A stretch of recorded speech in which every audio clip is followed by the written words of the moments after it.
ആധുനിക സാങ്കേതികവിദ്യ ആർട്ടിഫിഷ്യൽ ഇൻ്റലിജൻസിനെ എങ്ങനെ ഫലപ്രദമായി ഉപയോഗിക്കണമെന്ന് കാണിച്ചു തരികയാണ് ഇന്ന് തിരുവനന്തപുരത്ത് പത്മേന്ദ്ര പ്രസാദ് എന്ന സിനിമാ സംവിധായകൻ. തകഴി ശിവശങ്കരപിള്ളയുടെ വെള്ളപ്പൊക്കത്തിൽ എന്ന കഥയെ ആസ്പദമാക്കിക്കൊണ്ട് വിവിധ വൈകാരിക തലങ്ങൾ ഉൾപ്പെടുത്തി 100 ചിത്രങ്ങളാണ് അദ്ദേഹം നിർമ്മിത ബുദ്ധിയുടെ സഹായത്തോടെ സൃഷ്ടിച്ചിരിക്കുന്നത്.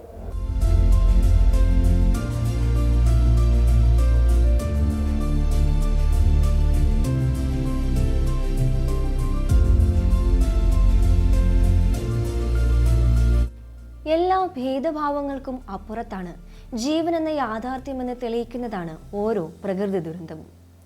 1944 കുട്ടനാട്ടിലെ ഏറ്റവും പൊക്കം കൂടിയ സ്ഥലത്തുള്ള ദേവവിഗ്രഹത്തെ പോലും മുക്കിയ വെള്ളപ്പൊക്കത്തിന്റെ രൂക്ഷത, അതിന് ഇരയാകേണ്ടി വന്ന ഒരു നായയുടെയും പ്രതീക്ഷയുടെയും ഒപ്പം നിരാശയുടെയും അനുഭവങ്ങൾ ചാലിച്ചെഴുതി വച്ച വിശ്വസാഹിത്യകാരൻ തകഴി ശിവശങ്കരപിള്ളയുടെ വെള്ളപ്പൊക്കത്തിൽ എന്ന കഥ ഭാവാവിഷ്കാരം കൊണ്ടും ശില്പഘടന കൊണ്ടും എക്കാലത്തെയും മികച്ച കഥകളിൽ ഒന്നാണ്.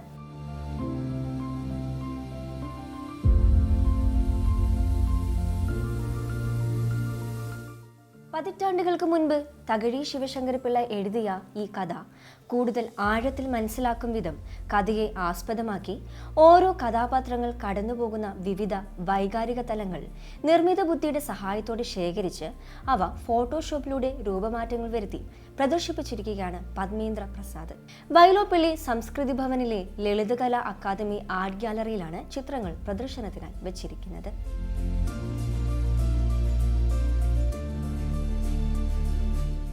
നിസ്സഹായതയെക്കുറിച്ചുള്ളൊരു കഥയാണ്.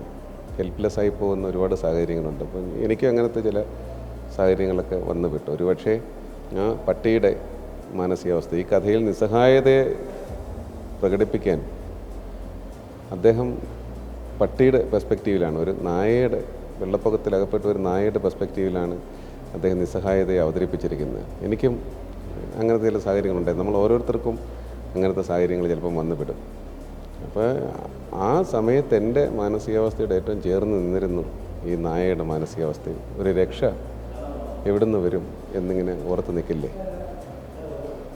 അതിനോട് കുറച്ചൊക്കെ താതാത്മ്യം പ്രാപിച്ചിരുന്നുകൊണ്ടായിരിക്കും എനിക്ക് ഈ 100 ചിത്രങ്ങൾ പൂർത്തീകരിക്കാനായത്. ഇത് മൈക്രോസോഫ്റ്റ് ഡിസൈനർ എന്ന് പറഞ്ഞൊരു AI സോഫ്റ്റ്വെയറിൽ നിന്നാണ് ഇൻപുട്സ് കൊടുത്തിട്ട് ചിത്രങ്ങളെടുത്തു, അതിനകത്ത് എലമെൻറ്റ്സ് എടുത്തു. എന്നിട്ട് പിന്നീട് അതിനെ അഡോബ് ഫോട്ടോഷോപ്പിൽ ഇമേജ് എഡിറ്റിംഗ് ചെയ്ത് ഈ 100 ചിത്രങ്ങളെ പൂർത്തീകരിച്ചിരിക്കുന്നു. നിർമ്മിത ബുദ്ധി ഉപയോഗിച്ചുകൊണ്ടുള്ള വേറിട്ട ഒരു ചിത്ര പ്രദർശന രീതി ഉടലെടുക്കാനുള്ള ആശയവും പശ്ചാത്തലവും പത്മേന്ദ്രൻ വിശദീകരിക്കുന്നത് ഇങ്ങനെയാണ്. 2-3 കാരണങ്ങളുണ്ട്. ഒന്ന്, ഈ കഥ, അപ്പം ഞാനൊരു ഡബ്ബിംഗ് കലാകാരനും കൂടെയാണ്. അപ്പോൾ എനിക്ക് ഓഡിയോ ബുക്സിനോടൊരു കമ്പം തോന്നിയ സമയത്ത് എനിക്ക് ഏറ്റവും പ്രിയപ്പെട്ട ചില കഥകളാണ് സെലക്ട് ചെയ്തതിൽ. ഏറ്റവും പ്രധാനപ്പെട്ട കഥ വെള്ളപ്പൊക്കത്തിൽ. അതിൻ്റെ ഓഡിയോ ബുക്ക് ചെയ്യുന്നു എന്നുള്ള കാരണം തകഴി എന്ന വിശ്വസാഹിത്യകാരൻ, ഭാഷാ വ്യത്യാസങ്ങളില്ലാതെ ഇമോഷൻസിനെ ഇത്രയും ഭംഗിയായി കൺവേ ചെയ്യുന്ന ഒരു സാഹിത്യകാരൻ. അദ്ദേഹത്തിൻ്റെ ഏറ്റവും മികച്ച ചെറുകഥ വെള്ളപ്പൊക്കത്തിൽ. അതിനെ ഓപ്റ്റ് ചെയ്യാനുള്ളൊരു കാരണം, ഒരു ഡബ്ബിംഗ് കലാകാരൻ എന്ന നിലയിൽ ഏതൊരാൾക്കും ഉണ്ടാവുമല്ലോ, എനിക്ക് ഈ കഥ വായിച്ചാൽ കൊള്ളാം, ആ കഥ വായിച്ചാൽ കൊള്ളാം. അങ്ങനെ എൻ്റെ ഓപ്ഷനായിരുന്നു ഈ കഥ.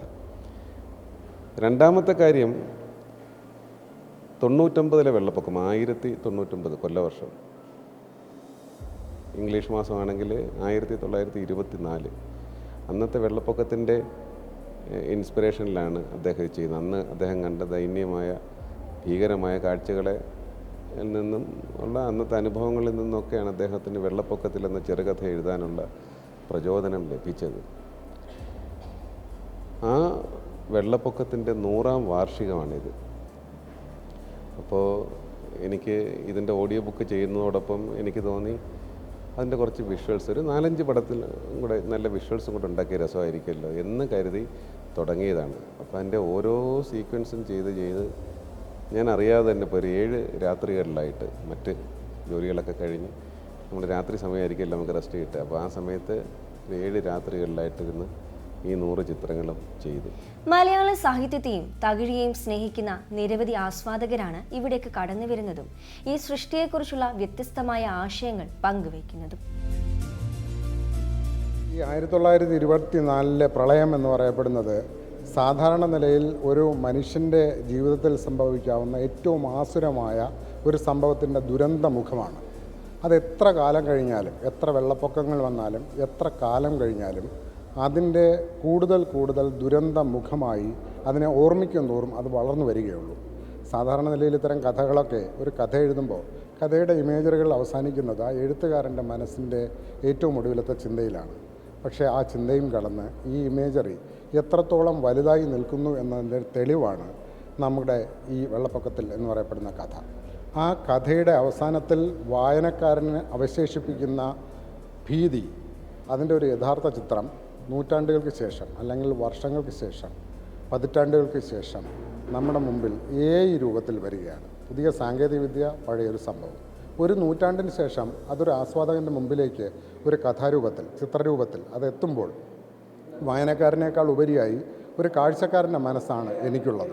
പ്രത്യേകിച്ചും ആ കഥയെ നമ്മൾ കണ്ടെത്തുകയാണ്, പുതിയ രൂപത്തിൽ, പുതിയ കാലത്തിൽ ആ കഥയെ കണ്ടെത്തുകയാണ്. വെള്ളപ്പൊക്കത്തിൽ എന്ന് പറയുന്ന കഥ നമുക്ക് എപ്പിക്കെന്ന് പറയാവുന്ന ഒരു ഷോർട്ട് സ്റ്റോറിയാണ് മലയാള സാഹിത്യത്തിലെ. അതിനെ ഒരു ഷോർട്ട് സ്റ്റോറി എപ്പിക്കാവുമ്പോൾ അത് എല്ലാ കാലങ്ങളെയും അതിജീവിച്ച് നിൽക്കുകയും അതിനകത്ത് പലതരത്തിലുള്ള ആസ്വാദനത്തിനും പലതരത്തിലുള്ള കൂട്ടിച്ചേർക്കലുകൾക്കുമൊക്കെ വഴി തുറന്ന് ഇടുന്ന ഒന്നുകൂടിയാകുന്നുണ്ടത്.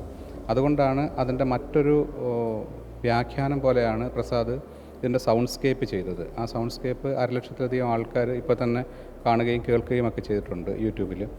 അപ്പോൾ അതിനെ നിർമ്മിത ബുദ്ധി ഉപയോഗിച്ചിട്ട് ഒരു സിനിമയുടെ സ്റ്റോറി ബോർഡ് ചെയ്യുന്നത് പോലെ ഓരോരോ ഫ്രെയിമുകളായിട്ട് നിർമ്മിത ബുദ്ധി ഉപയോഗിച്ച് മറ്റൊരു കാലത്തെ ഒരു വലിയ കലാസൃഷ്ടിയുടെ രംഗങ്ങളെ പുനരുജ്ജീവിപ്പിക്കുക. അത് സാഹിത്യത്തിൻ്റെ വേറൊരു തരത്തിലുള്ള വായനയാണ്, അല്ലെങ്കിൽ ഒരു കഥയെ മറ്റൊരു തരത്തിൽ നോക്കിക്കാണാൻ സഹായിക്കുന്ന ഒന്നാണ്. സ്വന്തം എഴുത്തിലൂടെ മഹാപ്രളയത്തെ കൺമുൻപിൽ അവതരിപ്പിച്ച തകഴി ശിവശങ്കരപിള്ള നിർമ്മിത ബുദ്ധിയുടെ പുതിയ യുഗത്തിലും തകഴിയെ വാക്കുകളിലൂടെ വർണ്ണിച്ച, എഴുത്തിലൂടെ പറഞ്ഞുവച്ച, തൂലിക അക്ഷരങ്ങളിൽ ചാലിച്ച് വരച്ചു കാട്ടിയ മഹാപ്രളയമിത കൺമുൻപിൽ. കലയുടെ ഈ പുത്തൻ അനുഭൂതിക്ക് പിന്നിലെ കലാകാരൻ പത്മേന്ദ്രനും ക്യാമറമാൻ ചന്ദ്രൻ ആര്യനാടിനുമൊപ്പം സൗമ്യ മാത്യു, എം ഫൈ ന്യൂസ്, തിരുവനന്തപുരം.